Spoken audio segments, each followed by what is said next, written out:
ପିଲାମାନେ ଆଜି ଆମେ ପୂर्ण ସଂଖ୍ୟାରେ ବିয়োଗ କରିବା।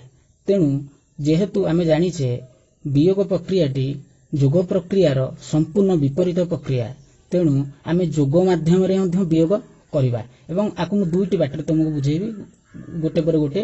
प्रथम टाइम तुमको देखो संख्या रेखा जोटा तुम षष्ठ क्लास रे आराम रे करिछ एवं संख्या रेखा को व्यवहार मध्य करिछ। तेणु प्रश्नटी होची +5 -+3 आर उत्तरटी केते एटा होची हम पे प्रश्न। ठीक अछि।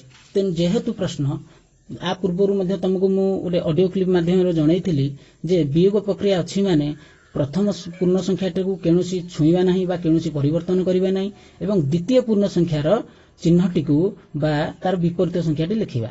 जेहेतु एटा गोटे ऋणात्मक चिन्ह बा माइनस चिन्ह अछि ताको आमे प्रथमे प्लस चिन्ह करछि एवं तापरे भितर थिबा संख्याटी बा +3 डाकु -3 करछि। वर्तमान छिबा याहु किपरि आमे संख्या रेखा रे देखि परिबा। देखो प्रथमे गोटे संख्या रेखा रे अंकन कर देबी। एठी गोटे रेखा त माने समझ जानिछो 0 एपटे 1 2 3 4 5 6 7। जेहेतु 0 रो डाहाण पटकू समस्त संख्या धनात्मक ये होची धनात्मक माने उदाहरण माध्यम रे कहया गेले तम पाखरे अछि। तापर आसीबा ऋणात्मक एठी -1 -2 -3 -4 -5 एई परसेंट होची ऋणात्मक बा तमे ऋण कल बा बाकी कल।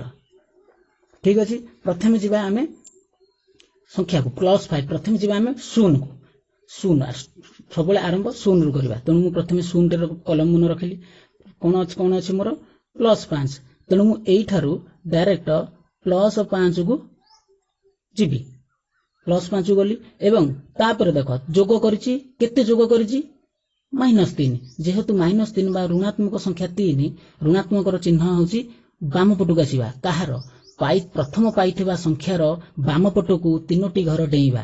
केतोटी घर डेइबा 3टी घर डेइबा 1 2 3 आमे कोठी पहुंचिले वर्तमान